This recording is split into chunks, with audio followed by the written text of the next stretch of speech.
Welcome back to the Smarter Marketer podcast, brought to you by Rocket Agency. I'm your host, James Lawrence. Welcome back to the Smarter Marketer podcast. I'm here today with Josh Gurgiel from oMedia. Josh, welcome back to the pod. Thank you, James. Great to be back. How you going, mate? What's going on? Oh, going well, going well. We're just saying, can't believe it is pretty much October. That's by the time this probably comes out, it is October. So that's right. It's wild. It's wild. Fast year, but good year, and certainly plenty happening. So keep us busy. Spring has sprung. I think it's a good time towards the back end of 2025 to talk kind of everything outdoor media and what the state of the industry is as we get towards 2026. So I'll just introduce you for those that might not be familiar. So Josh is head of creative for Poly, which is oMedia's content and creation innovation hubs. oMedia is the largest out-of-home company in Australia with digital and static assets essentially everywhere: roadsides, retail centres, airports, train stations, bus stops, office towers, universities. I think I was in researching for the pod, 3 out of 4 Australians see one of your assets each day. So when I think of outdoor, I think of you, Josh, and I think of oMedia. So just a good opportunity for us to have a chat for in-house marketers around the state of outdoor as we kind of get towards the end of 2025 and what to expect as we get into 2026. What a good place to start would just be to, just a quick, I guess, where is oMedia at as we kind of get towards 2026? I kind of gave, I guess, an overview of the different types of assets, but what's happening over there? Yeah, no, I mean, perfect overview. And pretty much, if you want it, we got it. That is for sure from an oMedia or from an outdoor placement perspective. But yeah, look, where we're at is we've had a bumper few years actually of continual kind of asset acquisition. So just building the network, really looking at, where are the gaps within our network from an out-of-home perspective and continuing to plug that. And we've had some pretty amazing wins and some pretty amazing developments, from an outdoor environment perspective. We launched Sydney Metro last year, which is, the 5 new metro stations across Sydney, which are, if you haven't been, they're just gorgeous. Like the toilets in that station are better than my toilets at home. So it's just quite quite amazing environments that have been created, really premium, naturally, very aligned with the audience and with the Sydney market. We've got Melbourne Metro for those like me in the Melbourne market, heavily anticipating coming online soon. I don't want to give an exact date, but certainly we are heading full steam ahead, much like the trains, towards the launch of that. So those are, again, 5 more stations in Melbourne, building that out. And then we also recently acquired the Transurban contract, large format contract, as well as Eastlink. So really, Victoria has just gone gangbusters from an outdoor asset perspective, certainly from a large format perspective, as well as we have Northern Beaches in Sydney. Woollahra launched also about a year and a half ago. So from a street furniture perspective. So really, these last few years for us have just been about consolidating, really looking at what are the contracts we want, what are the contracts we need to make sure that from an outdoor perspective, we have absolutely every market and every audience kind of covered from just about any way you want to cut it. And so that certainly for I see, by the end of this year, certainly by the time that Transurban is really, is launched, by the time that Melbourne Metro is launched, 2026 really, I think, is a year where we kind of really double down from that network coverage perspective, in terms of in market. Because O is the largest, right? The largest outdoor media by quite a considerable way in Australia. In Australia, absolutely. Yeah. And as you sort of said, listing out all those environments, that's what's so powerful, because it's not just, whereas other companies, other outdoor companies have, strong presence in retail, for instance, or in large format or street furniture, the breadth of the O network means that there really is touch points across the entire consumer journey, from an outdoor perspective, really being able to follow audiences and talk to audiences at different points across different environments. Yeah, it's cool. And what are the big, I guess, the trends in outdoor? Like, how's it tracking? I think it's obviously been such an interesting industry. And I find, even though I come from a much more kind of digital background, I do find the evolution of outdoor advertising just so fascinating. I think from where it was once, and then probably was like, where's this going to be in the future with the rise of digital? And now you kind of look at, with all the change we see on the horizon, and AI and technology and all these things that might have been such a threat at one point. It feels there's been such a convergence, and outdoor is sexy again. But like, what is the and then obviously the impact of COVID, and it's been a real roller coaster, I think, for you guys. Oh, it's definitely been a roller coaster. Working in outdoor in COVID, wouldn't recommend it, but Yeah, it's good for we us guys over in it's digital. yeah, loving it, and TV. Hey, they had a great moment. Yeah. But no, I mean, speaking of what has been interesting, definitely over the last 2 to 3 years, certainly coming out of COVID, and that desire just to get back out again.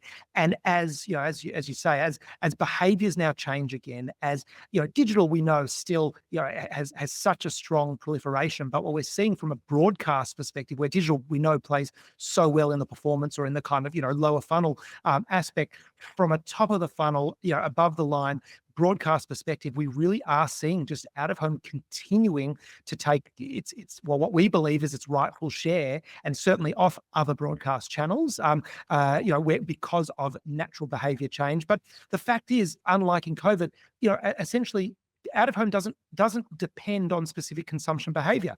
If you're out of the home, right, and moving out and about, as I talked about in terms of the breadth of our network and just the out of home landscape in general, there is an opportunity to see, and thereby we're really seeing money shifting towards out of home as advertisers and as brands really understand not just the power of reach, which I think is one thing that really, and I think we saw like a 16% increase in share for Q1, sorry, for H1. So strong increases from an out of home perspective, just taking more and more share. But it's not just the ability to reach. I really think it's the ability to impact, right? And it's advertisers now understanding that good out of home, and well executed out of home actually feeds the full funnel, and it really integrates beautifully, seamlessly, and really powerfully into broader media mixes. And I think maybe that's what we're seeing is the difference. Out of home, if you think about it, out of home is the oldest media channel in existence. It's cave paintings on a wall. Was the original outdoor media. So its utility has been there from the outset, but what we're seeing now is its integration as opposed to as just a standalone channel, or kind of a channel where you just took a shot from the TVC and whacked it on a billboard. We're actually seeing out of home being flipped more so even as a lead channel to really build out content that can then be amplified across other channels, as well as really seamlessly integrated, with other channels and other creative, across different mediums. So I think the attitude towards out of home, finally, rightfully, is actually changing to more of a creative environment that has a lot of clout. It probably segues nicer. I do want to kick off the conversation around Poly, and I think that probably does segue quite nicely because it is, you work within Poly, which it operates within oOh!media. So I think if you could just explain what Poly is. Absolutely. Yeah. Look, Poly, as you sort of said, it's our content and creative innovation hub, right? It was really set up, Poly was sort of set up about 3.5 years ago off the back of an insight that we got from analytic partners that saw that when looking at the relative ROI from out of home, we found that about 41% of the return on investment from investment in out of home was actually coming from the creative, right? From the creative execution itself. So obviously it's important to get the who correct, to get the where correct, but the what is almost equally, it's even larger proportion, right, out of those three. So we have to make sure that we double down. So Poly was created really as a way for us to be more market facing and really working hand in hand with creative agencies, with media agencies, and with clients to showcase, educate, and essentially inspire what does great out of home look like. And if you want to use this channel, which, as I say, if we know, we're reaching a ridiculous proportion of Australians each day, that's great, and that's the first step. We got your reach covered, but how are we actually going to use this channel to its maximum potential? Especially because every environment, is different, and the mindsets are different in each environment. The audiences are different. The consumer journey is different. So how are we inspiring and really pushing advertisers to really think creatively about the format across those journeys? So we work, very much obviously with the sales team internally at oOh! To pitch ideas to try and secure, that investment in oOh! And how we can then get those advertisers to activate really creatively. And we also then produce those campaigns. So, the shelter builds, the big rail dominations and retail center dominations, the special builds you see on large format. We're doing all of that working hand in hand with the advertisers. So we're kind of pre-sale and post-sale is really where we operate. It's really cool. I think in preparing for this, I was reading an article you'd written, I think it was for BNT, just around your favorite Yeah, outdoor examples. I think it was from the first half of 2025. So, like, what is the stuff that is, I like the caveman things, a nice, a nice kind of story, and I suspect that a lot of the things that have always made outdoor successful still remain to be true. And it's so funny that you talk about the piece done by Analytic Partners in relation to the importance of creative for outdoor. It's the same in digital, right? There's a 100%. we're at the Rocker, we're always talking about a Nielsen piece, which talks about creative is the most important lever you have to pull when it comes to getting digital media most effective for you. It's right message to the right person at the right That's time. it. But what are some of those things that you found probably most important for the success of outdoor campaigns? Oh, look, absolutely. The way I think and the way I often talk about out of home, and really the difference I would say between out of home, maybe in any other channel, is that unlike other channels, out of home doesn't interrupt the content, right? It is the content. It doesn't even integrate with the content. It simply is the content. It's public space art that happens to be sponsored by your brand. And brands that think of it in that way, that understand that actually, the value exchange that exists in out of home is such that Mm. it's passive. It doesn't jump down your throat and it doesn't actually interrupt something that you've elected. As I said earlier, there's no consumption behavior that you've elected to adopt that we then integrate the advertising into. It is simply being out of home. So we need to give the audience a reason to care and a reason to take notice. So that I think fundamentally for certainly for marketers and for advertisers is the way out of home as a base level needs to be thought of. How is it artistic in the sense that it's actually going to offer the audience utility Mm. for their eyeballs, right? And then what that looks like, is sort of a myriad of things. We know typically, I think it's out of home, particularly in large format, that has some sort of emotion to it, like is 31% more effective. And emotion, I think, it's a great way to think of it because emotion spans a whole range of different aspects. And again, it's the same with digital, same with any audio visual asset on TV or cinema or anything. How are we actually giving the audience, making them feel something, right? Making them give them that small sort of aha moment where they actually take notice, feel, have utility and value from the engagement. Best example I can give, really, and it was from last year, but it really was celebrated. It won global award at the World Out of Home conference, and it was the Specsavers example, right? The welcome to Melbourne or welcome to Sydney So good. in the wrong markets, right? Yeah. Beautiful example of utility because it gave the audience, it really adopted all the parameters that we talk about, all the principles we talk about as good out of home, right? Simple, good use of distinctive assets and color, less than 7 words, just really easily digestible within the dwell time that it was being served. But then, man, it just hit, right? The comedy, the comedic aspect, right? When we talk about out of home, we've seen that those campaigns that utilize humor, right, and give the audience, again, value for their eyeballs, that's where the gold is. So I love that one. And I think that was a great example of a brand leaning in. And they've literally just done another one on the silos in Sydney. I don't Well, know it's if so you've seen that. funny. It's so funny you say that. I was literally, I live in the inner west, and I went for a walk this morning around You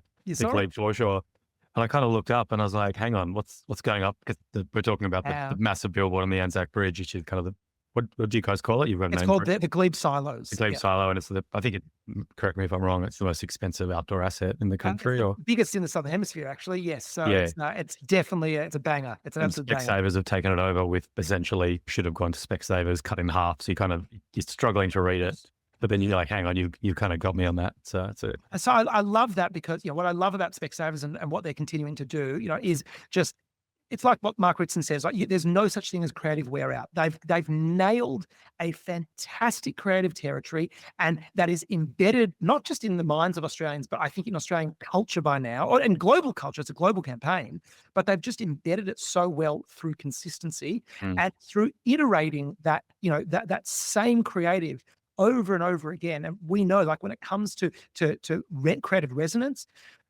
varied creative, like having multiple creative iterations around the same territory is absolutely the way to go, especially in out of home where naturally it's a higher frequency medium, right? You're having repeat exposures. So the fact that they're virtually always in market with the same territory activated differently, mm. uniquely, based on the site and based on the market and based on the environment, I think is a beautiful example of an advertiser using out of home to the max. And the reason I think that where they really hit the gold, is where we talk about the interplay between online and offline, right? Out of home being part of that ecosystem.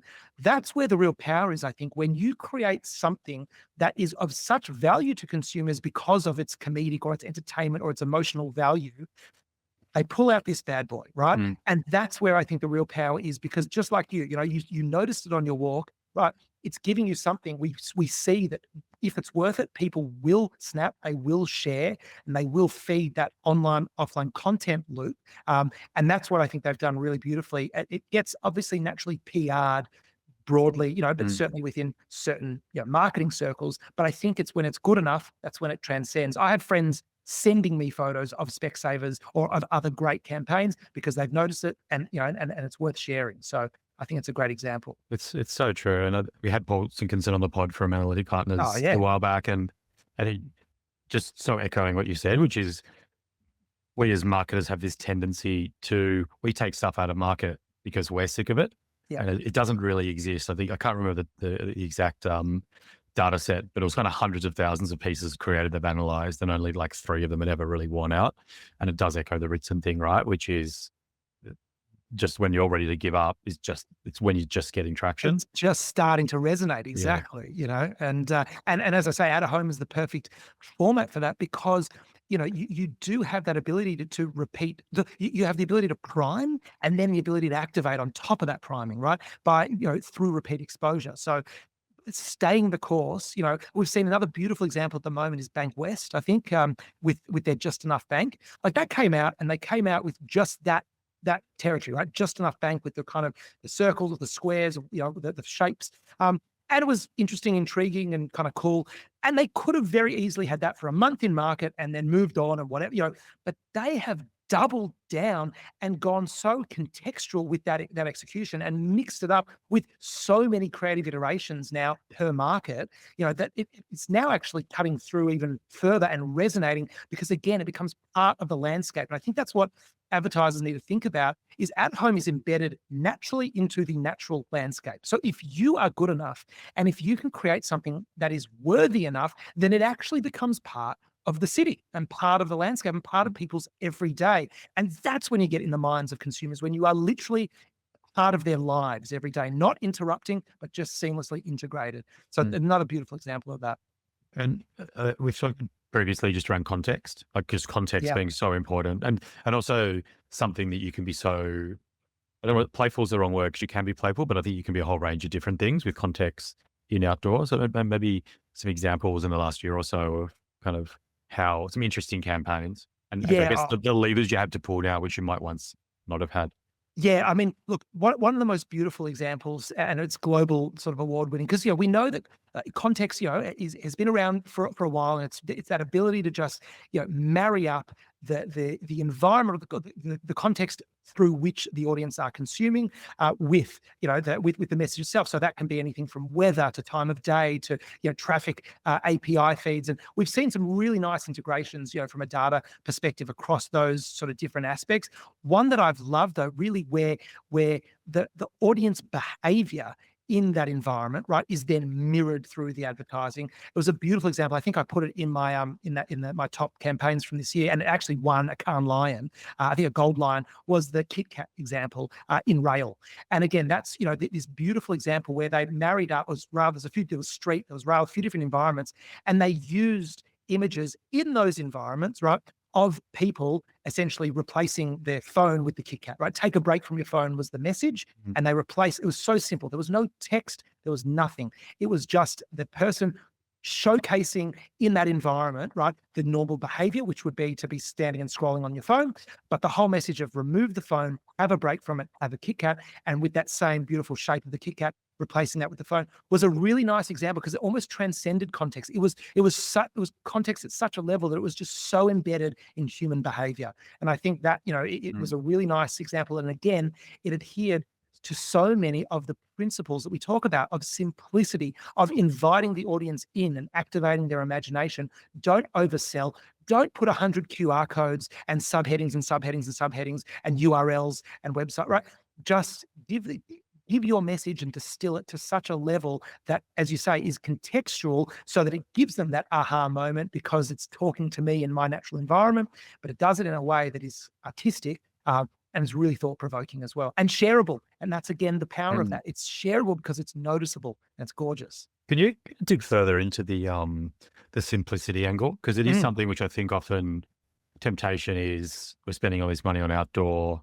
We've just got to get the whole thing down people's throats. We've got to, go from the top of the funnel to the bottom of the funnel. And yeah, and Absolutely. I'm sure that internally you guys look at content, and look at creators and you go, that's a banger, or that is just a complete disaster. And you'd know it straight away, right? 100% we do. And, I think that's a fantastic point because it's hard. It's hard, especially when we don't have control over what runs on our network per se, right? If it meets all the kind of council standards and advertising codes, we don't get to say, hang on a second, that's pretty average creative, right? But really, what it comes down to, when we think about what does good creative look like, we tend to say to advertisers, look at your creative, simplify it further, right? Then simplify it even further. What can you continue to take out, right? As in essentially what is excess. Now, if you think about out of home environments, roadside, essentially you have up to 3 seconds dwell time, right? Walk by environments, so typically like in retail centers or airports, as you walk through, a bit longer, maybe 7 to 8, and then standby environments, which can be something like at the baggage carousel at the airport or in the lounge, right? Up to sort of it varies, right? But it can be several minutes, right? Or up to 43 minutes actually in a airport lounge. So Depending on who you're playing with. yeah, that's right. Or at that baggage carousel, up to an hour and a half. But ultimately, the first thing we say to brands, the very first thing is understand drive by, walk by, stand by. Understand the environment because you cannot and should not just be slapping the same ad, right, on every environment. Now, it doesn't have to be major changes, but you have to understand, again, the audience behavior in those environments and the utility of that ad. If you're running something in airport lounge where of course there's high dwell because people are sitting there and they're going to see the ad multiple times, how are you using frequency? How are you actually having iterative creative that actually tells a story versus on roadside, right? 7 words or less. That is just what we've looked at it from our own research, which is called creative outcomes study that we have, which literally uses transactional data to look at essentially what were that we looked at about 250 different campaigns, codified every piece of creative, essentially, to what were the creative aspects and attributes. And then we looked at the top performing campaigns and the lowest performing campaigns to look at, okay, what are the creative correlations to top performing campaigns? And invariably what we saw was the simpler, the better, right? Brands that use simple creative being 7 words or less, right? As well as impactful color we saw. So again, your distinctive brand assets. What are your colors and how are you using strong contrast to make sure that they come through and you're not just washing it all out, right? Those brands saw up to 24% increase in sales. So you using your distinctive, and it's not just color. We say, understanding every bit of your distinctive assets. AFC do it so well. They know that their box, right, is just so iconic. Those stripes on the box, right? You don't even have to show the whole box. You have to show part of it with part of the logo. And that can be enough, right, in out of home to prime and tap into those memory structures and really push that sort of forward. Other things we did find, if you're an FMCG brand and you have a strong product, aspect, right, show your product, right? Again, all where appropriate. Sometimes we see brands not doing that because they're trying to be a little bit more, more sort of interesting or sort of Like Kia with the Tasman Ute was really interesting. Exactly right. So there's ways to also remove that to generate intrigue, but certainly, if you're really pushing that product and you want to hero it, make sure you hero it. Hard Rated do that beautifully. Asahi, right? There is no missing a hard rated ad. They because they've really showcased the product, and Hard Rated's going absolutely gangbusters, right, as a product. And I think they've done a really nice job of positioning that product. We just did some work with them. Again, if we talk about great usage of out of home, right, simple, but the rise of 3D, as I'm sure we'll get to. But we've got at Melbourne Central in Melbourne what's called the pillars, which are literally like 3 pillars with 4 faces. But again, because of the natural shape of that, we're able to now do 3D anamorphic creative that looks like something is inside the pillar. It's awesome. Mm. And Hard Rated were the first brand to actually put a can like inside the pillar and falling down and spraying it. And it's beautiful and it's visceral and it's really, really visually appealing. Again, it's so simple. It's just the product, but it's done in a way that's appealing and really powerful. So interesting. I think it'd be great to talk around technology now, right? I think just in terms of, because obviously, I think it was you taught me that we don't get movement on roadside Yeah, assets, right? Because for I don't know if it's so simple, but like in terms of just distraction to drivers. But then obviously we being you, digitalizing so many assets across the country, right? And moving things to screens and whatever else. I think we could just talk around that and kind of like I presume that is a continuing trend and how things are being absolutely. impacted, yeah, and how that works, yeah. Yeah, look, absolutely. As we sort of say, yeah, unfortunately, well, we say if it's got a roof, it can move. I think I Mm, might have said that last time, and I think that's the key, is sort of to understand that when it's on roadside, yeah, unfortunately, there just isn't that opportunity for movement. But you know, we tend to think of out of home, the mind tends to just go to large format and maybe street furniture, but the network and the network opportunities are so vast that across so many other assets, that the opportunity to run motion, in environments like airports and retail centres and rail stations and office towers and university campuses and such, is that there's no question we're seeing more and more brands adopting that and understanding that. And again, we know from our creative outcomes study that it was actually the number one, like simplicity is critical, right? But what we saw was the highest highest impact on sales was the use of motion. I think it was like 39% increase in brand sales of those brands that used motion compared to mm, the broader category. So there's a still, I'm never going to stop beating the drum of where you can use motion as an advertiser. You should be in out of home, because I always say, I use my hands a lot when I talk, right? Because motion, and when I give talks, I pace up and down. I get my steps up seriously when I do public mm. speaking, because motion captures the eye. So that's one aspect that I just think is critical to continue to think about. But broader than that, what we're seeing is absolutely the integration of new tech, naturally, the utilization of AI, and ways that we can essentially create scalable creative at scale. And a great example of that, for instance, something that we did with ANZ, which is, the ANZ campaign was just a fantastic, fantastic example of using out of home and using the tech that's available in out of home to its fullest. It started off with a hero. It's the Falcon security campaign. It started off with a hero, bespoke built 3D anamorphic execution on our Burke site, which is our kind of premier iconic 3D anamorphic site, and it's gorgeous. A great sort of falcon looking down on Melbourne. It was really powerful. But what we saw was it was such a good asset, and we've got this network of 5 different environments that can all play full motion and all play 3D, because 3D really, it's just depth. So, we have iconic 3D being sort of that 3D anamorphic, but we also have what we call scalable 3D, which is just that same principle of depth built into the creative, but viewed front on. So not from a specific vantage point like the Burke.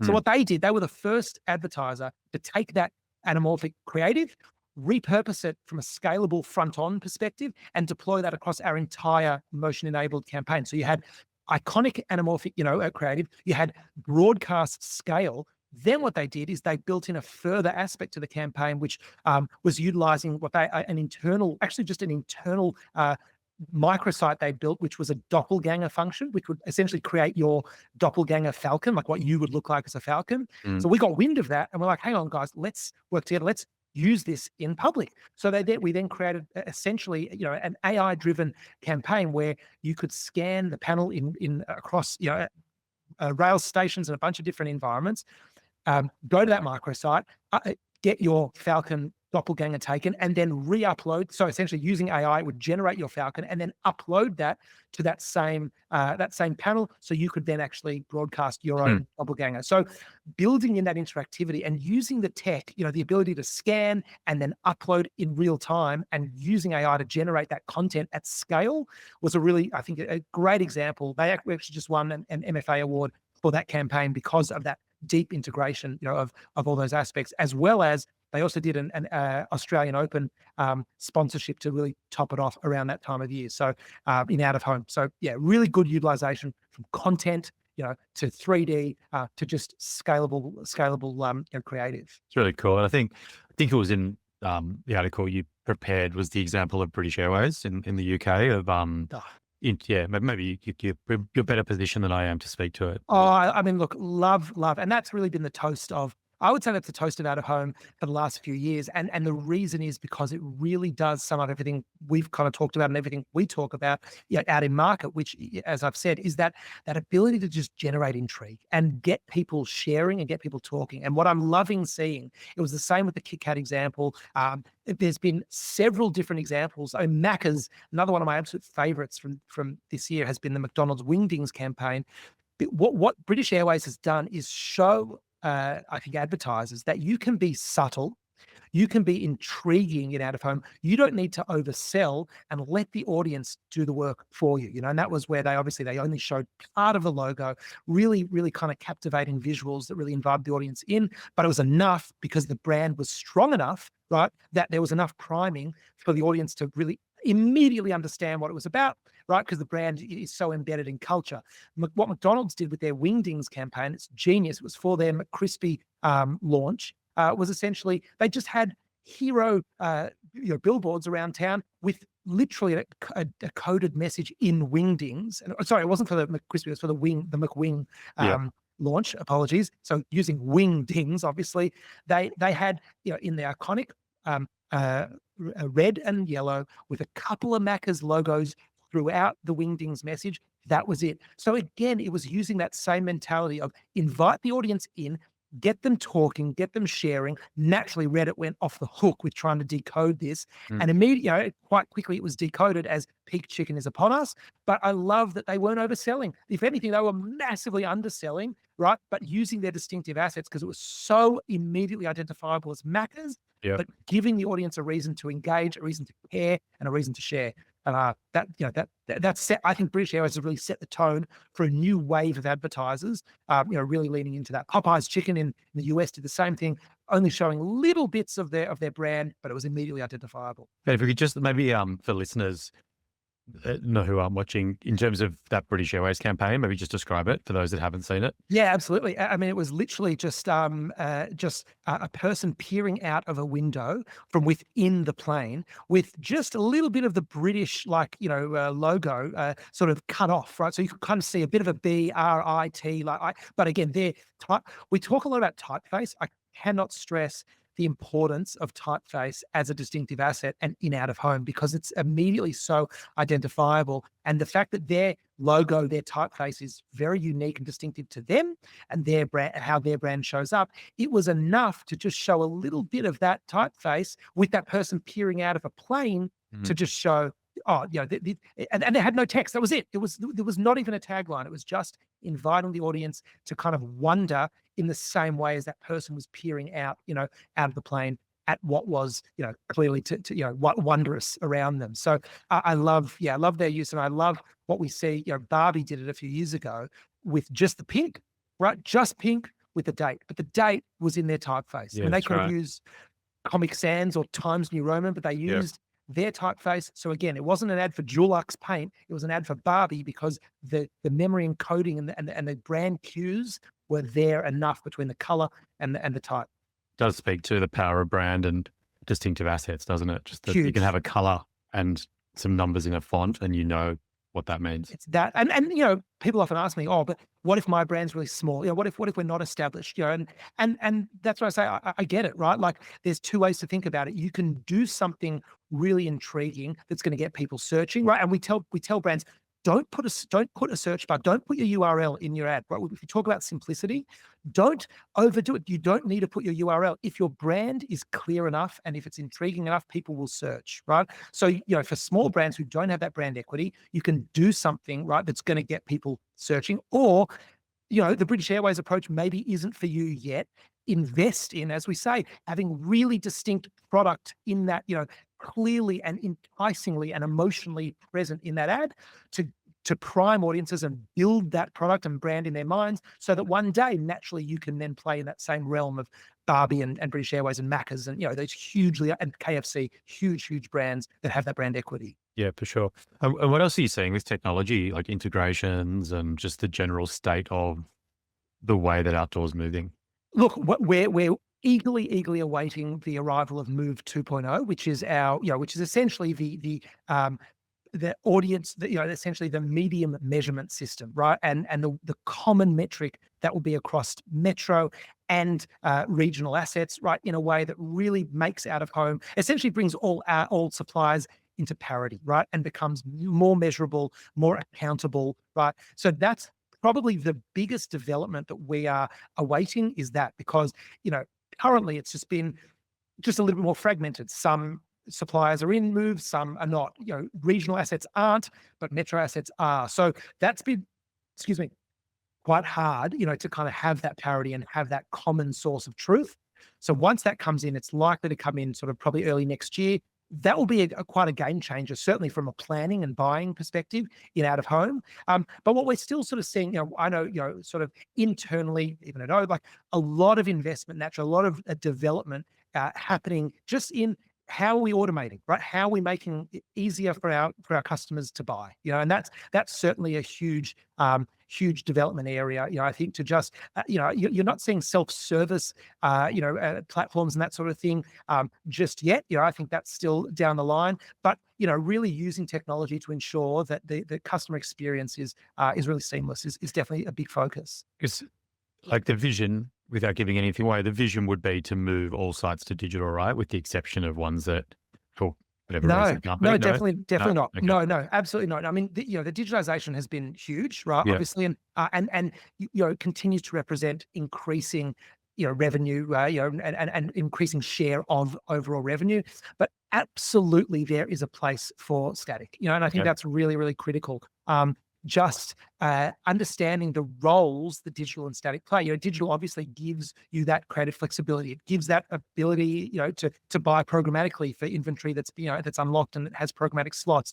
It allows for more contextual executions and thereby multiple creatives, as we say, and really kind of playing with agility. Digital really is strong with that, but it's still 1 in 7, 1 in 10 bases. So for brands that want to dominate, in terms of share of time and share of voice, as well as all of the creative work that, not all, but part of the creative work that my team do in terms of those activation pieces, across, dominations and above and beyond executions. Really, we're seeing that static has a huge place for brands, and we're seeing brands.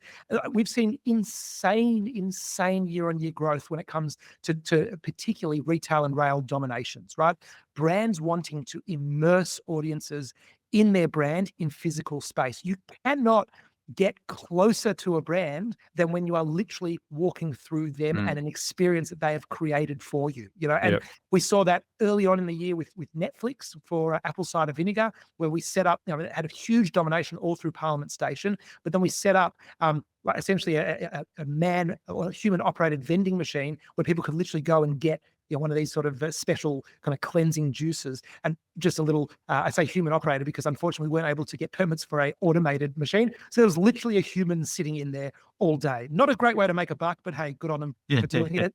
But yeah, we're seeing a huge uptake and huge rise in brands wanting to actually immerse audiences. And so I think static very much has to play a focus, because it allows brands to activate in a way that digital just doesn't allow. And interestingly, what we are seeing is even some of our digital bus shelters now being able to actually have wraps and dominations of that shelter, and the advertiser to take 100% share of voice of Mm. that panel, so they can use that to change up Play with creative, it. play with it contextually while still having an immersive experience for the audience. Because again, we saw with Barbie, another example of when Barbie took over a shelter in Brisbane, right? All they did was just barbify the hell out of it, right?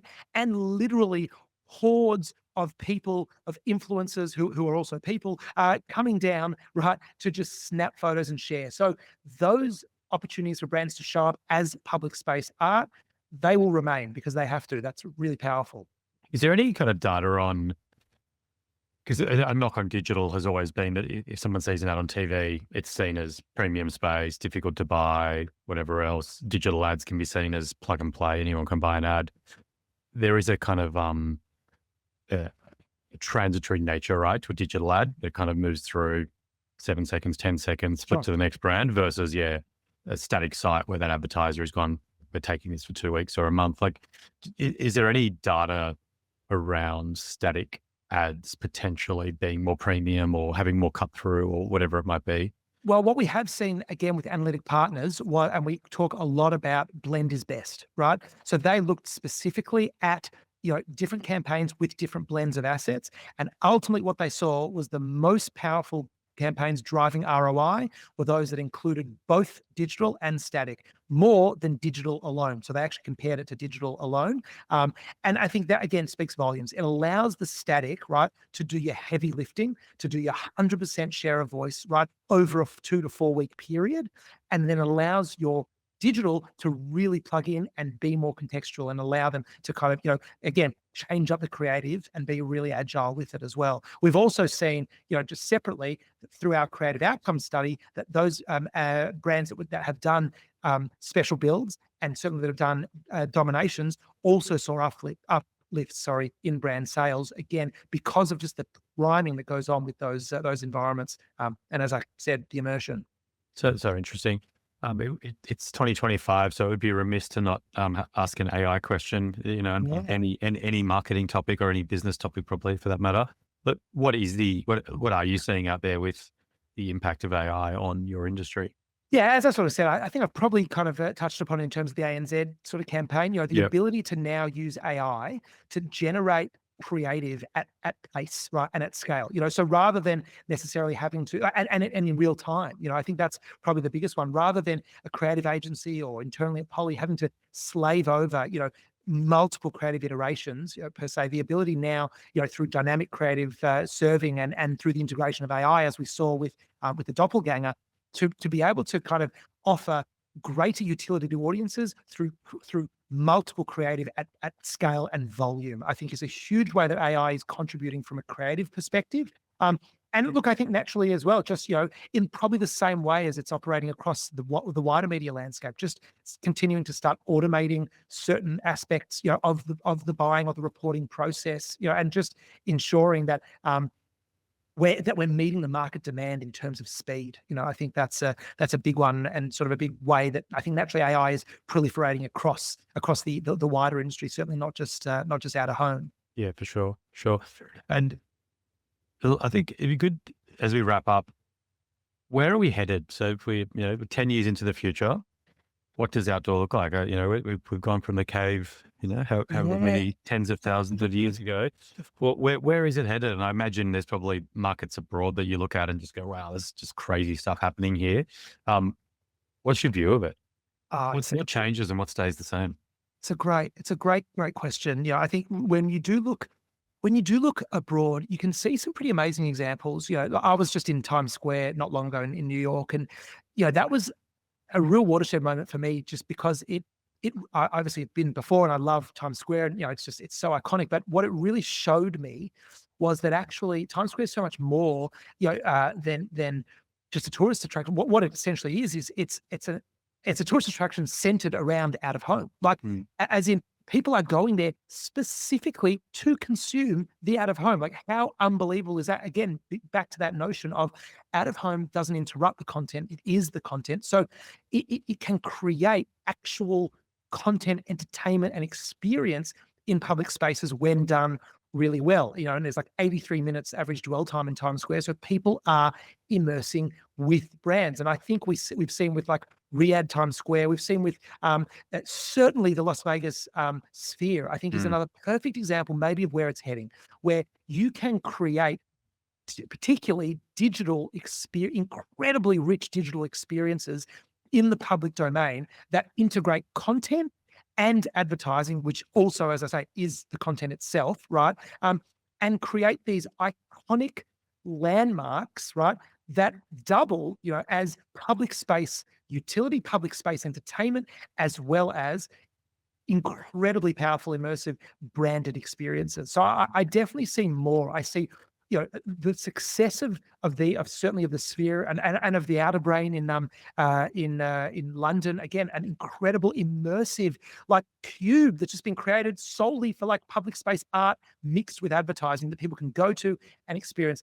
That's definitely where I see things continuing to head. And we've even, we get contacted by real estate developers all the time wanting to create these experiences. So they're thinking about it. They're understanding that, as we continue to move around our cities, right, move in different ways, with population growth, public transport just becomes more and more important, right? We're continuing to invest. The governments are continuing to invest in public transport infrastructure, in ways to move people. So these environments continue to become central hubs where brands can show up. But again, how are they going to truly create something that's distinctive and special and noticeable for brands, for consumers? So I think we're going to continue to see more and more immersion, landmark, right, really iconic out of home experiences, in public spaces. And it is so fascinating how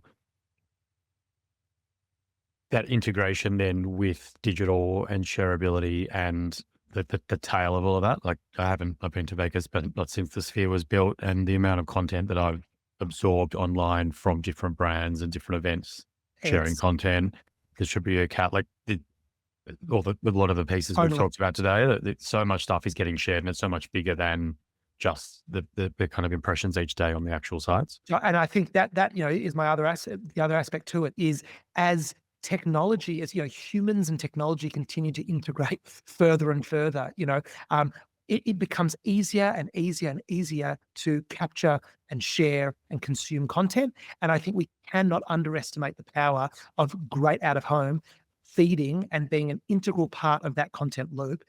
So brands really, the more they think about it as feeding, and I think my favorite example of all time, I call them the GOAT, is Koala, right? The mattress Mm, brand.